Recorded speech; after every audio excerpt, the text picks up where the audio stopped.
going on? How can I help? Yes. So this is what I'm experiencing in most of my calls with the National Intuitive Academy.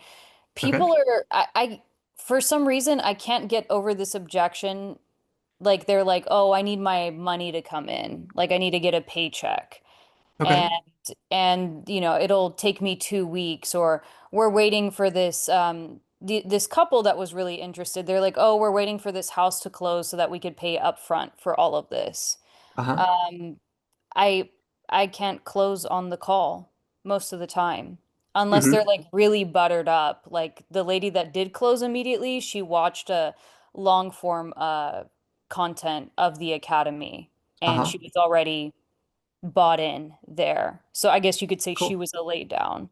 So Sure. yeah, this is what I'm getting. I've been finding it difficult to overcome this objection because I know the state of the economy.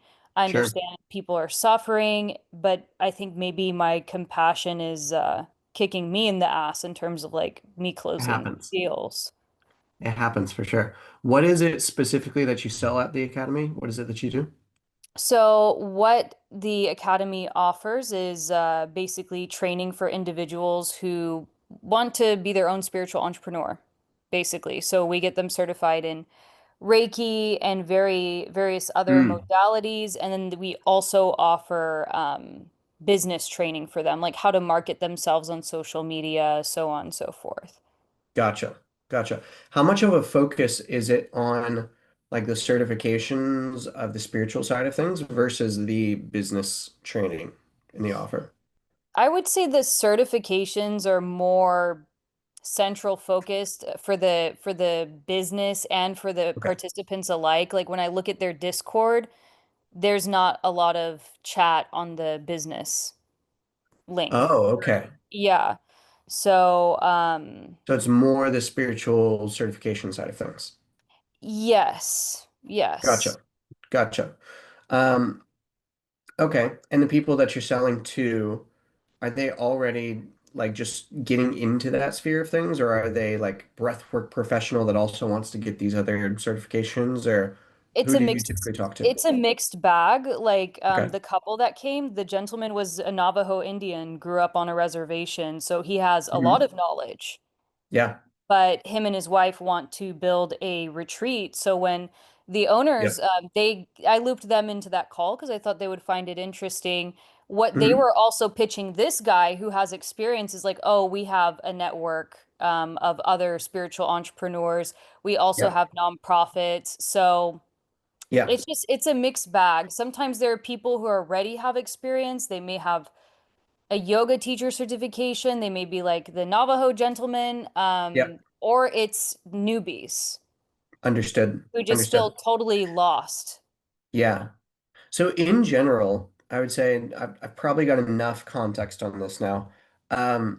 In general, I think one thing that's completely not completely backwards, but more often than not backwards about high ticket sales training, at least that I've found. Like I've worked with everybody. You guys, I've worked with Matt, I've worked with Eli Wild, Bill Walsh, Jeremy Miner, like everybody that you can think of, I've hired them and I've worked directly with them. Matt Ryder was one of my one-on-one coaches. Um, how do I say it? It feels old school to pitch an exciting product or an exciting experience. It feels like it should be back in like 80s, 90s, people did this a lot. Or if you think of like the old infomercials as an example, excitement and building excitement on a call is something that can feel a little bit antiquated. However, I think that that was one of the best things that they did back in the day. We just need to figure out a way to make it work today because of the trust recession, et cetera. Like you can't just have a completely positive, exciting call. There needs to be a problem, there needs to be a pain, all that kind of good stuff. But realistically, I'll use an example. Um, how many of you guys have heard that the NBA finals just finished in the US? I don't know how international we are, but yeah, it's kind of a big deal. It was massive games. It had the most viewership.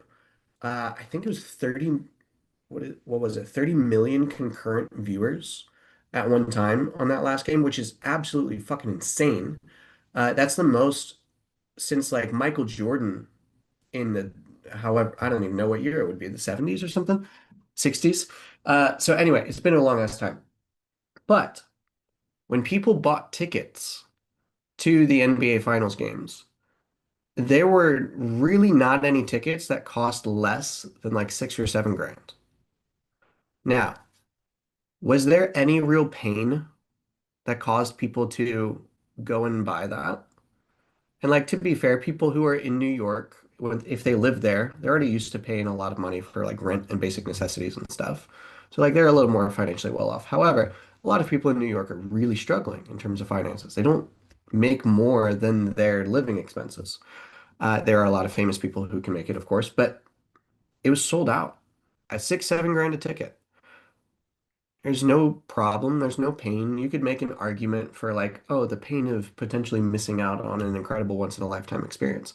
But it's still based in the excitement of going to the game. Like that's it. That's what sold the tickets is the excitement of the potential experience.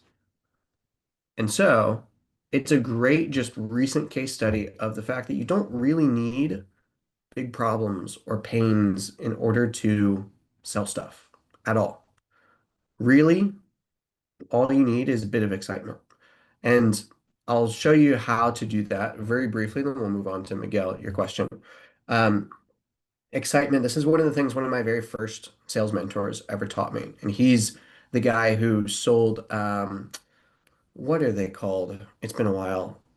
Caesar's Palace in Las Vegas on the idea of putting supercars in their lobby. Like he's the guy that sold them that idea and they ended up doing it. Um, Excitement is really just about two things. Number one, making the goal and the end result, the outcome, feel easy, making it feel easy. And then number two, making it feel like it's just one step away. It's those two things. Making the end goal feel easy and that it's just one step away. Because genuinely, it kind of is. A lot of people think in the opposite belief system that success is hard, that you're going to have to like grind it out, that you're going to have to like push through and blah, blah, blah, blah, blah. And to an extent, they're also right. Life is paradoxical. We can go through that later, but life is paradoxical. There's almost always going to be two different reasons for things that both make sense, right? Life is hard in some ways, but then also life is easy in a lot of ways, right? We just overcomplicate it. So you have to think through for yourself how you want to sell and how you want to communicate to people, and which one of those is probably going to be more helpful for the people that you speak to. So, Autumn, for your case, I might lean a little bit more towards the, business is easy. Life is easy side of things. I guess there are going to be things where there's going to be days where you end up staying up until 10, 11, 12, maybe even into the AM hours working on your business. But let's be real, working on an online business until 2 a.m. is not the same as going out to a construction job, as an example, and working for 12 hours a day on that. So just a little bit of perspective, a little bit of reframing, but I'll just leave it there and say sell a little bit more on excitement because it will, if you think about the beliefs that are required in order for somebody to buy, feeling like the next step is easy and that it's right there in front of you, just ready to be grabbed onto, will serve you really well. And it'll serve them really well as well because it'll make them more motivated to continue. They'll probably stick it out for the longer term because it is just one step ahead. You got to pre-frame some things, but does that make sense? Yeah, that makes sense. And when you say excitement, you're not talking about in terms of rhythm or pitch or tonality, like, oh, I'm so excited you're on this call today. No. Nothing like that. You're talking about framing the conversation as exciting and easy and simple. Yes, exactly.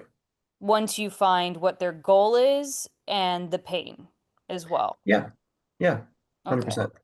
Now, if you're in sales and your income goes up and down like a fucking roller coaster every single month and it feels like a casino, like you never really know what you're going to make next month, and that anxiety, that stress just gets you, I get that. I have lived that in my entire first year in my career in sales. And I struggled until I figured out that The one skill that I really needed to be successful at sales was adapting my communication and my process to each individual prospect that I ever spoke to. But that took me years and over $1 million invested into coaching and mentorships and learning in order to even figure that out and fully learn it and actually master it. You see, I learned that most average salespeople sell the same exact way to every single person, but the ones who are really successful, the ones who make 30, 40, 50K every month for years on end, actually adapt their process to understand the person who's in front of them and sell to them the way that they want to be sold to. They simply read the person in front of them, they understand how that person thinks, how they buy, how they make decisions, and what they need to hear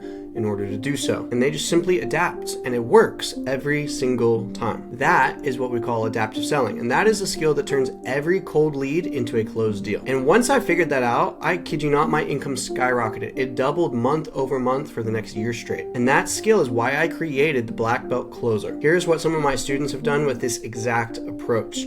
Ahmet went from inconsistent 5K months to over $30,000 in just 20 days of working for a month. Joe went from 10K a month as his top month as a closer to consistently making 30K a month for the next year straight, and then becoming a sales coach and making 80 grand the very next month. Oscar went from inconsistent 5, 6, 7K months, even his top month was a 10K month, to consistent 20K months and even a $32,000 commission month on the way. That was the biggest income month of his entire life. And one of his best friends, Brody, who also signed up, went from, he was doing anywhere between 5 to 15K a month consistently to 25K a month consistently, and his top month being $29.3 thousand in commissions. And he even made upwards of $9,000 in commissions in a single day. Velko is another example. He consistently makes $45,000 to $50,000 every single month and has been for almost the past year. Ethan, same thing. He started with zero sales experience. He was brand new and he went from zero to $20,000 a month consistently in just a year. And Vince made over $12,300 in commissions in his very first month as a closer, even as a brand new beginner. Renee went from closer to sales manager and even sales director, hitting 20 to 30K months consistently for 6 to 12 months. And these guys and the thousands more that I've coached on this exact adaptive selling system prove that it works. And once you learn it, you can finally stop hoping that the right person just magically shows up on your call, hoping the right person is fed to you like a baby bird from marketing, which, let's be real, can go up and down every single month. You never know what the fuck's gonna happen there. And you can start adapting your process in a way that you know for a fact will work for every single person that you call, every single person that shows up on your meetings, and finally start making consistent money in sales every single month, month after month, year after year, like clockwork. And you can do it no matter what offer you're on, no matter what happens with marketing, and without even having to change your selling style that you're used to, that you've paid thousands of dollars to learn and probably thousands of hours to practice. The freedom that you got into sales for is finally here. Click the link down in the description below in order to see if Black Belt Closer is the right fit for you.